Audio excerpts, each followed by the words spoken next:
A local cupcake shop with a sister store in New Orleans cannot catch a break. Yeah, first tornadoes and now a hurricane. News Channel 5's Alexander Cohen talked with the owner, who's determined to stay positive. Mignon Francois says her cupcake collection store in New Orleans has some water damage. Mostly it's just tree branches are down. The patio is in disarray after Ida made landfall as a Category 4 hurricane. The loose umbrellas running around. At her Germantown location, she's been busy helping her employees down in Louisiana.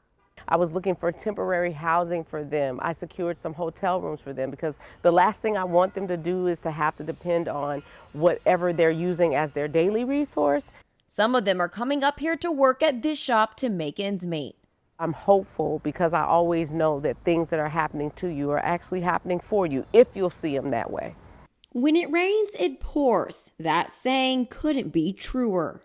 Currently, her store here in Nashville is still under construction. They're trying to fix it after the tornadoes. So for now, cupcake pickup is happening on the porch. Thank you. Thank you for... I always feel like out of crisis comes opportunity.